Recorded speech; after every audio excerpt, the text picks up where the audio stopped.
kita akan bahas yang pertama dulu Mhm, untuk S hardware ya atau mhm. akses. Mungkin teman-teman juga udah nggak asing lagi ya dengan produk S hardware ya. Ini kan saingannya sejenis IKEA ya, kebutuhan tentang peralatan rumah tangga dan juga sejenis perabotan dan juga lainnya. Kalau misalkan kita melihat untuk prospek bisnisnya, memang S hardware ini sejenis retail ya, yang dimana memang produknya cukup lengkap dan harganya kompetitif lah. Mhm. Nah, kalau misalkan kita memandang SSJ kan ini sektor di penjualan real ya. Kalau kita melihat dari sektor penjualan real di periode 2022 ini dia itu naik sekitar 2,7%. Nah, berarti kan di sini menandakan bahwa meskipun tingkat inflasi di Desember 2022 itu meningkat sekitar 5,5%, Mhm. tapi untuk konsumsi belanja warga negara Indonesia itu masih tinggi karena bisa dilihat dari indeks penjualan realnya aja naik. Karena konsumsi rumah tangganya juga kemarin per kuartal 3 itu juga naik sekitar 5%. Berarti menandakan bahwa sebenarnya prospek bisnisnya SS ini masih oke. Walaupun kalau kita lihat secara uh, chart ya memang SS itu mengalami downtrend dari 2021. Tapi kita lihat kemarin hasil kuartal 3 2022 SS itu menunjukkan pembalikan kinerja yang baik sehingga harusnya nanti harga sahamnya akan mengikuti dengan kinerjanya. Baik, ini kalau kita lihat perdagangan hari ini SS ditutup di zona hijau begitu ya, atau menguat cukup signifikan, lebih dari 2% begitu ya, ke level Rp4.496 per lembar saham. Tapi kalau misalkan kita melihat begitu ya, ini kali ini maksudnya memang dunia sedang dibayangi dengan daya beli masyarakat yang dibayangi tekanan inflasi, lalu komoditas energi dan serta tren suku bunga tinggi. Ini sebenarnya seperti apa sih prospek dari SS sendiri? Apakah memang maksudnya tidak ada warning ke depannya untuk saham dari SS ini untuk dikoleksi atau bagaimana? Ini disclaimer on pemirsa. Oke, seperti saya bilang sebelumnya, tingkat inflasi per Desember memang naik 5,54%. Tapi Mhm. kalau kita lihat dari surplus perdagangan Indonesia, per Desember itu juga naik sekitar 54 miliar US dollar. Mhm. Berarti kan menandakan bahwa sebenarnya perekonomian Indonesia itu sebenarnya baik-baik saja. Bank Indonesia sendiri juga mengatakan bahwa di tahun 2023 itu pertumbuhan ekonomi kita akan mencapai 5,3%, memprediksinya seperti itu. Dan juga akan menahan tingkat inflasi hingga ke 3%. Berarti menandakan bahwa sebenarnya perekonomian Indonesia sebenarnya baik-baik saja kok. Hanya tinggal kembali kalau kita melihat dari sahamnya memang downtrend, berarti kan kalau kita sebagai investor melihat harga sahamnya turun dan murah, tapi sektor bisnisnya masih menarik, itu harusnya bertanda bahwa saham ini memang diskon gitu. Jadi bukan buruk atas kinerjanya. Baik, ini jadi untuk AS ini sendiri, ini patut untuk dikoleksi atau tidak? Langsung Kalau saja. kita lihat dari bisnisnya Mhm. patut dikoleksi. Baik, kita ke emiten selanjutnya. Ini ada Akra begitu ya. Ini untuk Akra sendiri seperti apa sih prospeknya selain memang Akra ini berperan sebagai distributor BBM dan bahan kimia dasar begitu ya. Akra juga pengelola kawasan ekonomi khusus KEK Gresik, JIPE yang sedang berkembang. Ini seperti apa prospeknya ke Oke, depan? kalau Akra ini sebenarnya dia sektornya adalah logistik ya. Sorry ya, untuk Akra ini. Nah, Akra ini kan bisnisnya itu dia logistik ya. Logistik dia distribusi Mhm. BBM menggunakan kapal sendiri juga, ada kapal tanker, ada kapal tongkang. Dan yang menariknya dia juga ada bisnis yang lain, yaitu tadi yang kawasan GIPE ya. Nah, kawasan itu tuh seluas 3.000, sekitar 3.000 hektar. Ya. Nah, yang terbarunya Akra itu baru menjual sedikit kawasan tersebut sekitar 42 hektar dan itu pastinya akan menambah pendapatan si Akra. Karena kawasan itu berfungsi nantinya untuk kawasan industri yang memang untuk logistik dan juga untuk perminyakan dan lain-lain dan pelabuhan sih. Jadi menurut saya untuk prospek bisnis Akra harusnya ke depannya masih oke. Baik, ini untuk Akra sendiri hari ini Akra ditutup terkoreksi 0,71%, nyaris di 1%. Ini pergerakannya sendiri seperti apa sih kalau misalkan kita melihat kalau kemarin Akra sempat ditutup positif, cuman memang sebelumnya memang stagnan, berada di 1.350 begitu ya, dan memang ini masih sangat fluktuatif sekali untuk Akra. Ini bagaimana pandangan Anda? Kalau misalnya kita mundur 1 tahun ke belakang atau beberapa bulan ke depan, Akra itu kan sahamnya cukup uptrend Mhm. ya. Ya. Jadi berarti menandakan bahwa investor masih percaya dengan prospek bisnisnya Akra meskipun harganya sudah mahal. Karena kita melihat investor itu harus melihat dari prospek bisnis. Jadi nggak bisa hanya menilai dari kewajaran nilai buku aja. Baik, ini jadi Akra ini patut untuk dikoleksi atau enggak nih untuk saham Kalau yang sudah yang masuk baru parkir di LQ45 ini? tentu layak ya, karena dari Mhm. prospek bisnisnya ini dia kedepannya harusnya lebih baik lagi di tahun 2023. Baik, terus kita nantikan saja nanti seperti apa pergerakannya untuk Iya. Akra sendiri. Selanjutnya ada prospek dari ESA nih. ESA sebagai produsen LPG dan amonia ini kita lihat yang harganya lagi tinggi-tingginya nih. Mereka juga memang fokus sedang menyasar pasar internasional yang memang menopang pendapatan dari ESA sendiri. Ini seperti apa prospeknya menurut pandangan Anda? Oke.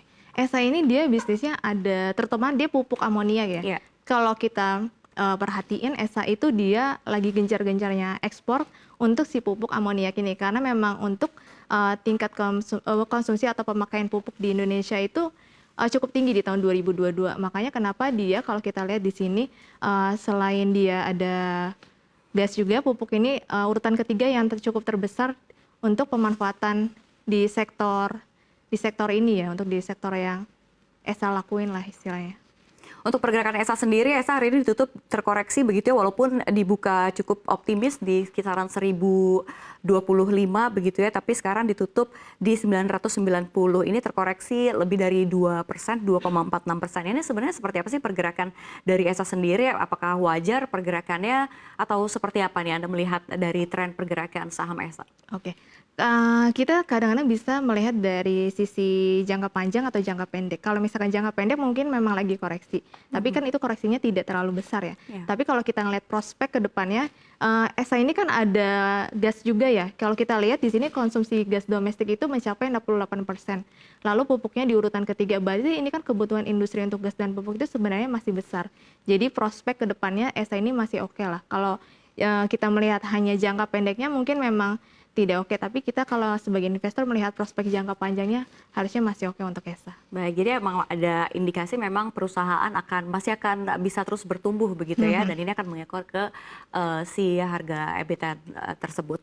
Dan ada lagi ini SCMA begitu ya, ini seperti apa prospek dari SCMA? Ada sentimen penghentian siaran TV analog atau analog switch off atau ASO hingga tren belanja iklan yang tentu jadi penopang bisnis media. Ini seperti apa nih SCMA sendiri yang memang sempat trennya menurun begitu ya kalau kita lihat, bahkan waktu pada saat ada World Cup itu SCMA terus diangkat-angkat, ini akan naik lagi trennya karena ada Piala Dunia begitu ya. Ini seperti apa sih untuk prospek dari SCMA sendiri?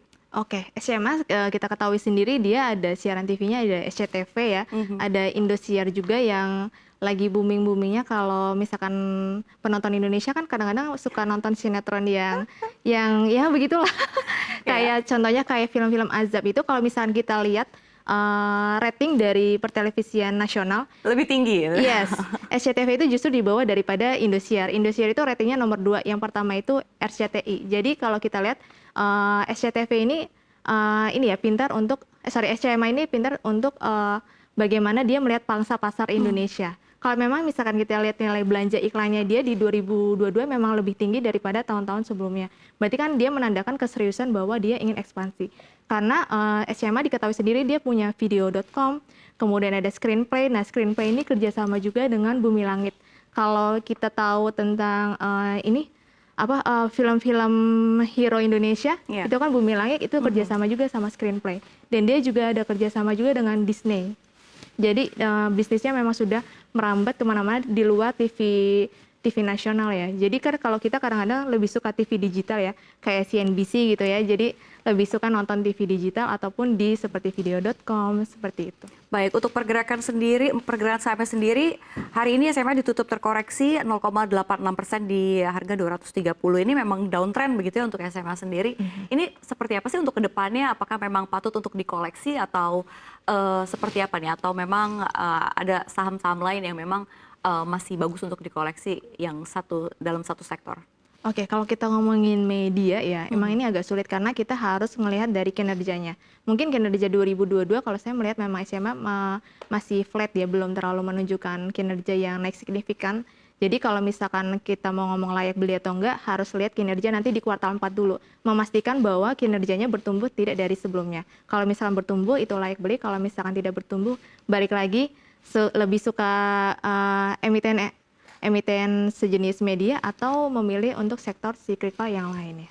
Oke, baik. Kalau media itu kan saham-saham media begitu kan itu terangkat karena dari iklan-iklan begitu ya. Terus kalau misalnya kita melihat dunia sekarang lagi penuh dengan dinamika politik begitu ya, dunia gelap dan masih banyak warning begitu ya dari beberapa uh, dari pemerintah, dari kepala negara, bahkan dari semua yang memberikan yang menyatakan bahwa ada refleksi lagi pertumbuhan ekonomi. Ini seperti apa sih untuk sektor di media sendiri? Apakah memang masih akan menopang dari iklan-iklan tersebut atau akan seperti apa?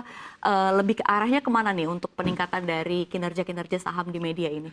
Kalau media pastinya kita harus seperti saya bilang tadi harus lihat dari kinerjanya. Berarti kan tingkat konsumsi media tersebut bagaimana. Kalau memang tingkat konsumsi Indonesia untuk media di SCMI memang tinggi, menurut saya layak. Tapi kalau misalkan lebih memilih untuk acara yang lain, berarti kan istilahnya acara-acara SMA tidak menarik untuk pangsa pasar Indonesia. Jadi balik lagi harus melihat dari tingkat konsumsi masyarakat Indonesia dalam pertelevisian itu seperti apa. Oke, baik. Karena nanti akan mengikut itu sendiri Iya, ya kalau untuk iklan-iklan atau betul. Harga saham akan mengikuti dengan kinerjanya. kinerja. Oke, baik. Berikutnya ada lagi Sindo, emiten Sindo. Ini seperti apa nih prospek dari Sindo ini? Kita berkaitan dengan tren kesehatan dan kesadaran masyarakat soal kesehatan ya. Kalau misalnya kita lihat, memang berdasarkan keuangan terakhir begitu ya, ini Sindo ini menurun karena memang melihat pandemi yang sudah agak pulih dan sudah berada di dalam bahkan mau dicabut begitu ya. Ini trennya menurun dibandingkan 2020-2021 yang memang sedang tinggi-tingginya karena banyaknya permintaan obat. Ini seperti apa sih tren kedepannya untuk Sido sendiri? Oke, kalau Mas Sido ini kan dia ada jamu, ada juga farmasinya ya. Kalau misalkan kita memang lihat dari PDP industri kimianya, sektor kimia farmasi dan obatnya ini memang di 2002 dia terus melandai ya, terus turun ya, karena memang kebutuhan pasokan obat sudah tidak terlalu dibutuhkan karena sekarang kan sudah PPKM sudah dihentikan, kemudian juga masker tidak terlalu diwajibkan dan juga orang-orang tidak butuh untuk tahan bodinya biasanya kan butuh tolak angin. Obat-obatan gitu ya. Iya gitu. Sekarang sudah mereka tidak terlalu aware lah untuk hal itu. Jadi memang untuk kinerja para sektor farmasi itu menurun. Cuman kalau kita melihat dari Sidonya sendiri, di kuartal 2 dia memang turun untuk kinerjanya, untuk labanya. Tapi di kuartal 3 justru dia mengagetkan, justru labanya lebih tinggi daripada kuartal 2 2022 dan juga kuartal 3 2021. Berarti kan menandakan bahwa tingkat konsumsi untuk produk Sido sendiri itu masih tinggi. Masih tinggi. Iya, Tapi karena memang tinggi Sido di 2020 itu ya. benar, karena tolak angin itu masih jadi market leader ya untuk obat masuk angin. Baik, sepertinya Anda mengonsumsi banyak sekali dari Sido ini ya, khususnya tolak angin begitu ya. Tapi kalau misalnya kita lihat pergerakan Sido hari ini ditutup, kita lihat ditutup juga cukup signifikan 1,3% terkoreksi di harga 760. Sido sendiri ini sempat berada di level 1000 begitu ya. Ini untuk betul. pergerakannya sendiri kira-kira kapan sih, apakah bisa lagi berada di level 1000 atau akan sangat susah atau akan seperti apa nih, atau akan semakin tertinggal melihat memang yang dilihat dari laba Sido ini semakin menurun begitu? Oke. Memang Sido sebelumnya sempat menyentuh 1000 lalu dia turun sekitar 600. Dan turun itu ketika kuartal 2 itu turun bahwa dia kinerjanya turun. Lalu ketika kuartal 3 dia sudah launching di IDX memperlihatkan bahwa labanya naik kembali, dia harganya naik lagi hingga ke level 700. Nah, Sido ini masih termasuk perusahaan bertumbuh. Jadi kalau memang misalkan kita melihat harga wajarnya memang sudah sangat mahal. Tapi dia ini 11-12 sama Ades, kalau Mbak tahu minuman Pure Life itu punya Ades, dia sama harganya sudah mahal, tapi karena mereka sama-sama perusahaan bertumbuh, sehingga ketika turun dia pasti akan mantul lagi karena mereka untuk investornya tuh masih percaya bahwa kinerja perusahaan ini atau Sido ini masih oke. Jadi kedepannya harusnya bisa, cuman untuk naiknya pasti lambat. Seperti BBCA lah naiknya nggak naiknya nggak terlalu liar lah. Baik, berarti Sido ini cocoknya untuk investasi jangka menengah dan panjang. Yes, gitu. Untuk jangka panjang lebih tepatnya. Untuk jangka panjang, akhirnya untuk jangka panjang investor juga boleh nih ya untuk mempertimbangkan mengkoleksi saham dari Sido. Untuk berikutnya Mbak Susi, kita lihat ada prospek bisnis SRTG ini seperti apa nih, milik Sandiaga Uno. Ini kan perusahaan investasi begitu ya, yang memang kalau kita lihat ini mirip Berkshire Hathaway milik ini super investor Warren Buffett begitu ya. Sementara pertumbuhan investasi bisnis ini kan masih sangat banyak sekali faktor penekan baik secara global maupun domestik. Ini seperti apa nih Anda melihat proyeksi ke depannya untuk SRTG ini? Oke, SRTG ini kan dia bisnisnya adalah investasi ya. Dan investasinya itu rata-rata adalah produk-produk dari komoditas. Dan dia tuh salah satunya tuh dia ada investasi di perusahaan Adaro atau Adro kode sahamnya. Dia kan di wilayah pertambangan ya, pertambangan batu bara. Kita tahu sendiri bahwa batu bara di tahun 2021 hingga 2022 dia cukup naik signifikan ya. Karena memang terpasok dari perang Ukraina dan Rusia yang kemarin sehingga membuat harga batu bara naik. Ketika harga batu bara naik, berarti kan otomatis harga sahamnya juga naik. Ketika dia investasi di perusahaan batu bara, otomatis itu akan menambah pendapatan dari Saratoga sendiri. Dan dia juga ada oil juga, lalu juga ada pertambangan emas juga, CRTG. Kita ketahui sendiri bahwa emas itu sudah mencapai level 1.900 US dollar ya. Karena kemarin emas sempat naik karena isu-isu resesi. Karena kan kalau resesi itu investasi yang aman itu adalah emas, makanya kemarin emas itu cukup naik signifikan. Baik, ini kalau kita melihat pergerakan dari SRTG sendiri hari ini ditutup terkoreksi 0,4% ke level 2.460.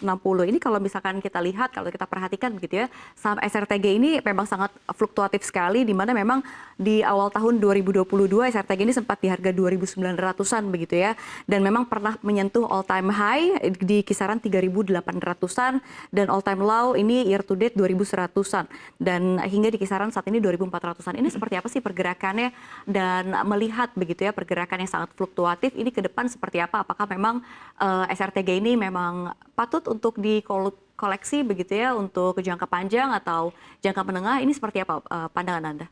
Oke, dari 6 emiten tadi ya, sebenarnya Saratoga yang paling murah kalau kita misalkan melihat dari harganya tuh dia yang paling murah. Baik. Karena harga wajarnya Saratoga itu masih di 4.500, sedangkan harga sahamnya saat ini masih di level 2.000 ya. Ya, 2.460. Iya, 2.400. Dari 2.400 ke 4.500 berarti kan menyatakan bahwa Saratoga ini harganya masih under value. Dan dia bisnisnya itu adalah investasi. Jadi kalau misalkan dia bisnisnya di dalam bidang investasi, kita harus melihat dia investasinya ini di sektor mana aja. Karena itu akan mempengaruhi pendapatan dia ketika sektornya memang misalkan batu bara sekarang sudah mulai melandai. Pasti itu akan membuat dia mengalami penurunan laba. Jadi kita harus melihat sektor-sektor apa yang diinvestasikan oleh si Saratoga. Baik, ini kalau kita melihat dengan sesama satu sektor gitu ya dengan SRTG ini, yang ini masih under value, apa sih selain SRTG? Apakah masih ada lagi di bawah SRTG masih under value sahamnya? Menurut saya sih udah nggak terlalu ini ya. Menurut saya Saratoga yang paling worth it. Saratoga paling worth it. Oke, baik. Ini di antara 6 ini tadi Anda katakan sekali lagi SRTG masih terbilang cukup murah begitu ya di dibanding yang antara. lain. Oke, baik. Ini tentu kita nantikan begitu ya di 1 Februari. Dan terima kasih Mbak Susi atas insight-nya terhadap 6 emiten yang baru masuk dalam daftar LQ45. Tapi tentu saja pemirsa, semua ini disclaimer on, keputusan investasi ada di tangan Anda.